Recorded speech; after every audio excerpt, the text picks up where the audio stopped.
ខ្ញុំបានរំភេទរួចហើយឥឡូវហ្នឹងមានការសង្ស័យថាអាចឆ្លងមេរោគអេដស៍តើប្រហែលថ្ងៃក្រោយពីការរំភេទយើងអាចធ្វើតេស្តដឹងច្បាស់ពិតប្រាកដបានចំពោះការធ្វើតេស្តស្រាវជ្រាវរោគជំងឺវ័យមួយដឹងច្បាស់ពិតប្រាកដបាននៅពេលណានោះគឺយើងអាស្រ័យទៅលើរយៈពេលចំហដែលភាសាអង់គ្លេសគេហៅថា window period និងតេស្តដែលគេបានយកមកធ្វើ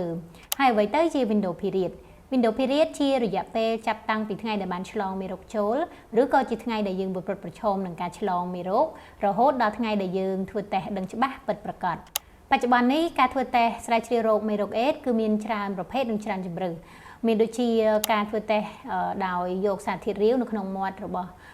អ្នកដែលគាត់មានបញ្ហាប្រឈមក៏ដូចជាការធ្វើតេស្តតាមរយៈឈាមដោយជួសជុងម្រាមនិងធ្វើតេស្តរហ័សដោយបូមឈាមតាមសរសៃវ៉ែនហើយមួយវិញទៀតចំពោះទារកគឺយើងធ្វើតេស្តតាមរយៈឈាមដោយជួសកែងជើងចំពោះការធ្វើតេស្តរោគមេរោគអេដស៍ដែលប្រើណាត់តេស្តគឺមាន window period នឹងចាប់ពី10ថ្ងៃរហូតដល់33ថ្ងៃឡើងទៅគឺមានន័យថា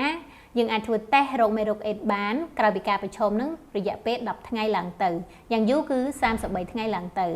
ដើម្បីបញ្ជាក់ឲ្យពិតប្រាកដច្បាស់មែនទែននោះក្រោយពីការប្រឈមបាន10ថ្ងៃយើងធ្វើតេស្តម្ដងប្រសិនបើទទួលបានលទ្ធផលអវិជ្ជមាន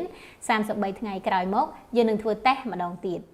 តេស្តរោគមេរោគអេដស៍ដែលប្រើតេស្តរហ័សចំនួនទី4គឺតេស្តរោគអង់ទីហ្សែន P24 របស់មេរោគអេដស៍និងអង់ទីកប្រឆាំងនឹងមេរោគអេដស៍តែប្រភេទនេះគឺមាន window period ហ្នឹងគឺចាប់ពី18ថ្ងៃដល់90ថ្ងៃគឺមានន័យថាយើងអាចធ្វើតេស្តរោគមេរោគអេដស៍ក្រោយពីការប្រឈមហ្នឹងចាប់ពី18ថ្ងៃឡើងទៅហើយយ៉ាងយូរបំផុតហ្នឹងគឺ90ថ្ងៃឡើងទៅដូច្នេះដើម្បីឲ្យដឹងពិតប្រាកដមែនតើនោះគឺក្រោយពីការប្រឈមបាន18ថ្ងៃយើងធ្វើតេស្តម្ដងប្រសិនបើទទួលបានលទ្ធផលអវិជ្ជមាន